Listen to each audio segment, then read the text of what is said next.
Hi guys, this is Kizzy K. Johnson, the author of Coffee Shop Therapist, Sound Advice for Life Spills, which is available on Amazon.com. It's available in paperback and Kindle edition. Some of you probably have seen my work. I've been on tour doing amazing shows, whether it's via the web or on live TV.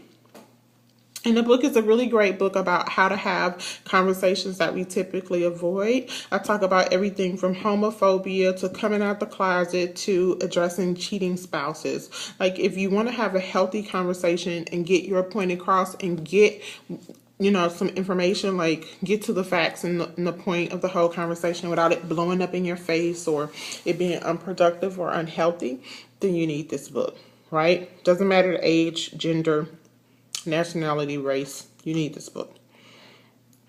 So once you get the book, contact me on Twitter. Hit me up. My handle is Kizzy K. Johnson. If you don't have Twitter, I'm on Facebook at Kizzy K. Johnson. And if you don't have Facebook, then hit me up on my website, which is kizzykjohnson.com. You'll find some great articles that I write on a regular basis. The most frequent one, or the most recent one, being about women and being submissive to their husbands. Some of y'all might hate me after you read it. Some of you all might love me. But follow me on those social media outlets so that you can catch up with me, to keep up with me, because I'm doing all type of things when it comes to this writing. I'm also working on a TV pilot that's based out of Atlanta, and hopefully I'll be able to share that with you guys soon as well. But today we're going to do a little poetry. I'm not going to do the whole thing, but I'm going to do some of it. And I want you to tell me what you think about this as well. And I'm just doing it just because it's me.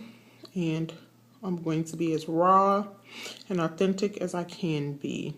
And I'm doing this one because I think it's important that Black kids, African American grown people, really realize that our existence did not begin with slavery, which I think most of us kind of think, which is pretty sad. This walnut skin was birthed from an elixir of elements that is the muddy waters of Mozambique.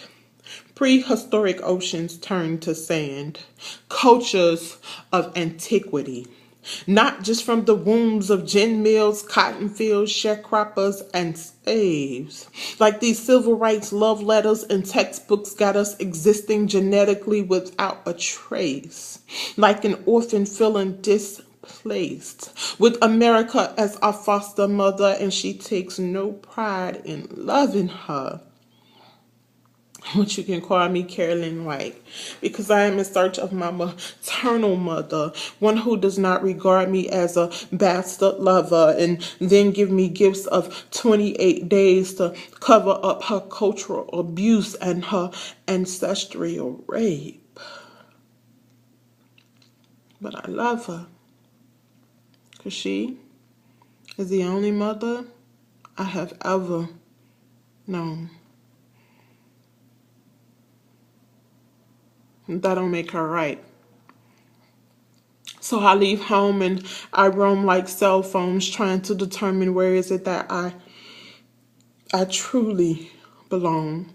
Because this walnut skin, it bleeds. It bleeds red clay of agony for forgotten mothers of royalty, queens who commanded armies and humbled kings, lineages of biblical beauties. But my sisters, we negate our duties. And that bloodline of Cleopatra and Nefertiti is now flatlined, systematically reconstructed to replicate the DNA of whores from Pompeii. And you say 28 days. It cannot contain or explain my ancestral reign, and I'm making no apologies when I say soils of pharaohs, rivers of the Nile, pyramids of Giza. That's the history I want to know now.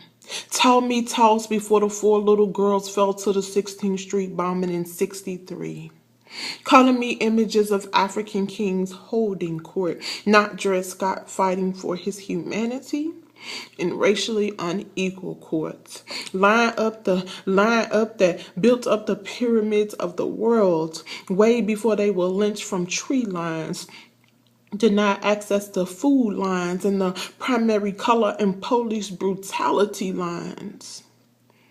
Talk to me about my fathers who walked barefooted in holy lands, and teach me to trace that bloodline back to that red line that parted that sea, and not just these pre-approved messages that inundate our TVs with the same safe dream faces that subconsciously lynch my dreams, all in the name of race relations, like these slain niggas and these disfigured niggas.